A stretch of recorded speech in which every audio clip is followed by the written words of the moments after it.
இது கேரளாவில் உள்ள கொச்சியில் உள்ளது. இதில் 1925ஆம் ஆண்டு மே மாதம் 21ஆம் தேதி 8 குழந்தைகள் உள்ள குடும்பத்தில் 7ஆவதாக மேரி பிறந்தார்.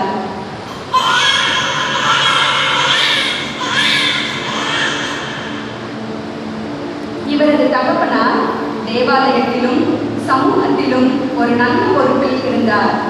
சிறு பிராயம் முதற்கொண்டு இயேசுவின் அன்பிலும் வேத வசனத்திலும் ஜெபத்திலும் வளர்க்கப்பட்ட மேரி விசுவாசத்தில் வேரூன்றினவளாய் காணப்பட்டாள்.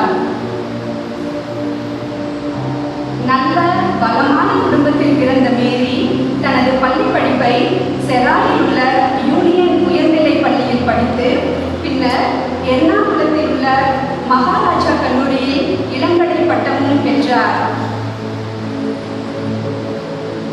படிப்பில் அதிக ஆர்வம் கொண்ட மேரி ஐடாஸ்கடர் அவர்களின் வாழ்க்கை வரலாற்றை படித்த மாத்திரத்தில் அவரது சேவையில் ஈர்க்கப்பட்டவராய் மருத்துவம் படிக்க ஆர்வம் கொண்டார்.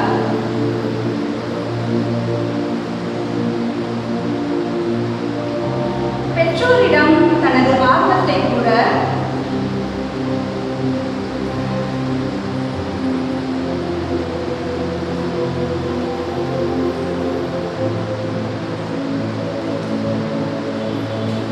அவர்களும் சம்மதித்து ஜெபத்தோடு கூட 1946ஆம் ஆண்டு சிஎம்சி மருத்துவக் கல்லூரியில் சேர்ந்தார். பெண் நோயியல் அதாவது கைனகாலஜி துறையில் பட்டமும் முடித்து 1952இல் பயிற்சிகளையும் நிறைவு செய்தார்.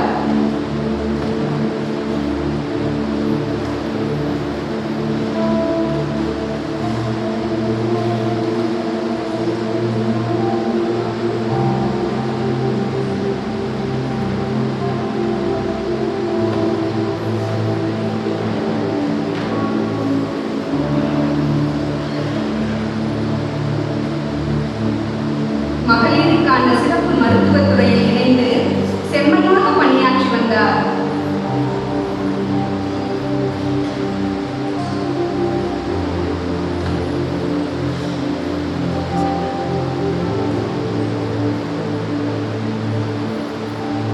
இயேசு கிறிஸ்துவின் அன்பை தனது மருத்துவ சேவையின் மூலம் மக்களுக்கு வெளிக்காட்டி கரிசனையோடு சேவை செய்து வந்தார்.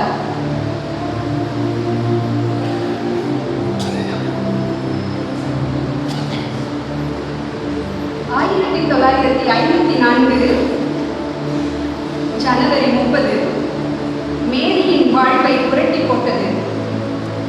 ஆம், மேரி தனது சக ஊழியர்களுடன் சுற்றுலா செல்வதற்காக தங்களது பயணத்தை தொடங்கினர்.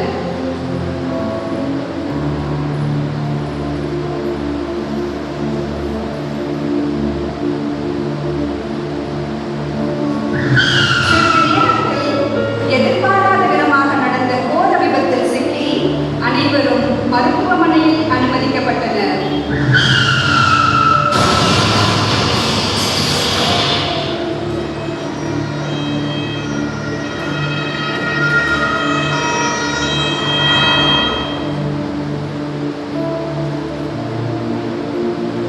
சிகிச்சைக்கு பின் ஒரு பேரிடையான செய்தி காத்திருந்தது.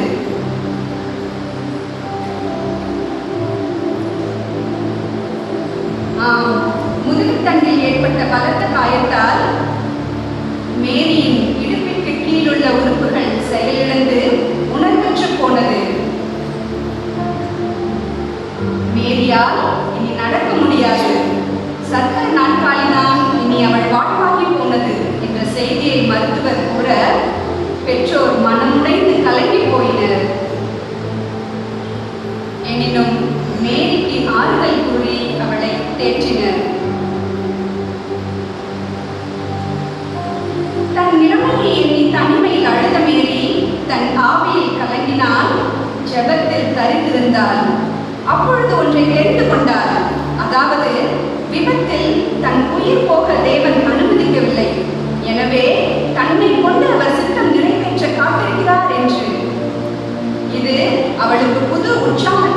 தைரியத்தையும் தந்தது.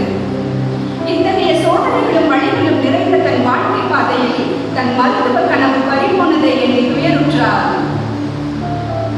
அப்பொழுது தொழுநோய் பிரிவில் நிபுணராக இருந்த டாக்டர் பால் பிராண்ட் அவர்கள் பிரசவ அறையிலிருந்து மருத்துவம் பார்க்க முடியாவிட்டாலும் சக்கர நாற்காலியில் அமர்ந்து கொண்டு தன் கைகளினால் தொழுநோயாளிகளுக்கு அறுவை சிகிச்சை செய்ய பயிற்சி கொடுத்தார்.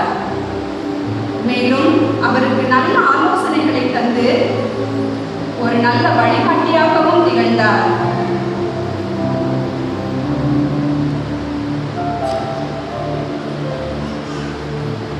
சக்கர நாற்காலியில் அமர்ந்து கொண்டு தொழுநோயாளிகளுக்கு இன்முகத்தோடு சிகிச்சை அளித்து வந்தார்.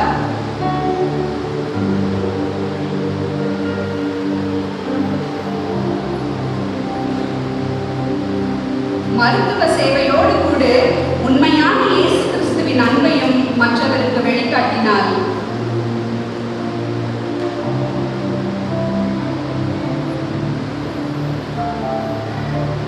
சக்கர நாற்காலியில் அமர்ந்து கொண்டே சிகிச்சை செய்வதால் இவர் வீல்சேர் சர்ஜன் என்று அழைக்கப்பட்டார். இந்தியாவில் தன்னை போன்ற மாற்றுத்திறனாளிகளுக்கும் அவர்களின் மேம்பாட்டிற்கும் எந்தவித வசதியும் இல்லை. எனவே தன் வாழ்வை இப்படிப்பட்டவர்களின் மறுவாழ்வுக்காய் அர்ப்பணிக்க முடிவு செய்தார்.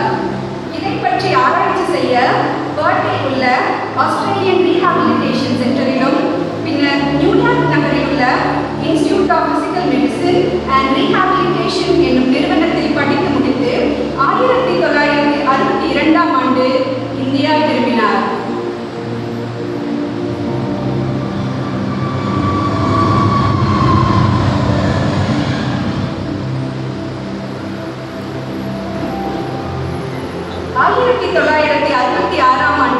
சிஎம்சி கல்லூரியில் பிசிக்கல் மெடிசின் அண்ட் ரீஹாபிலிட்டேஷன் துறையை தொடங்கி அதன் தலைவரானார்.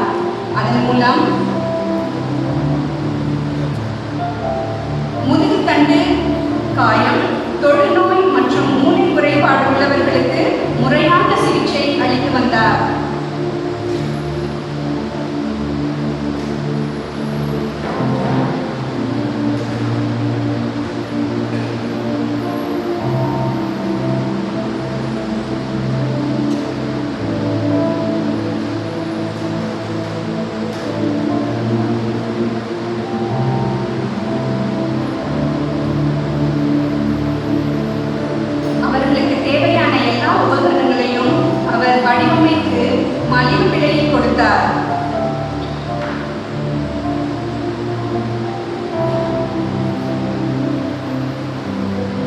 மேலும் அவர்களின் வாழ்வாதாரத்திற்கான தொழில் பயிற்சிகளையும் கற்றுக் கொடுத்தார்.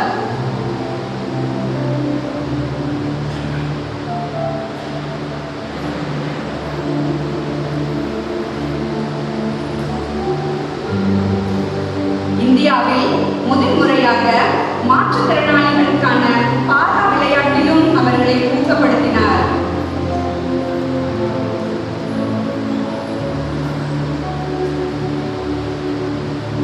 தன் வாழ்வையே மாற்றுத்திறனாளிகளுக்காய் அர்ப்பணித்த டாக்டர் மேரி வர்கீஸ் அவர்கள் 1972ஆம் ஆண்டு பத்மஸ்ரீ விருது வழங்கி இந்திய அரசு அவர்களை கௌரவித்தது.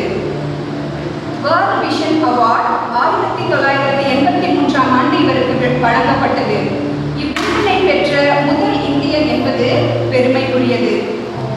அவரது பெயரில் ஒரு அறக்கட்டளை தொடங்கப்பட்டு இன்றும் சிறப்பாக செயல்பட்டு வருகிறது.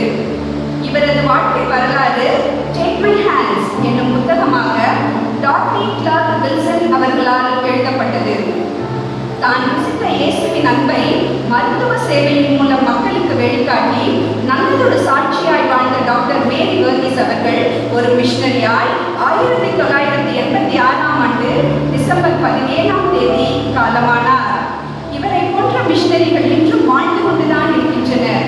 ஆண்டவரின் வாக்குத்தத்தங்களில் வைராக்கியமாய் விசுவாசம் வைத்து தங்களை போன்ற மாற்றுத்திறனாளிகளுக்கு ஊக்கமும் நம்பிக்கையும் தந்து வாழ்வில் முன்னேற்றமடைய செய்கின்றனர். இயேசுவின் அன்பை மற்றவருக்கு கூறி ஆத்தும ஆதாயம் செய்து கடவுளின் ராஜ்யத்திற்கு பங்குள்ளவர்களாய் மாற்றி வருகின்றனர்.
எல்லா விதத்திலும் விசேஷித்தவர்களாய் படைக்கப்பட்ட நாம் இயேசுவுக்காய் என்ன செய்ய போகிறோம்? சிந்திப்போம், செயல்படுவோம்.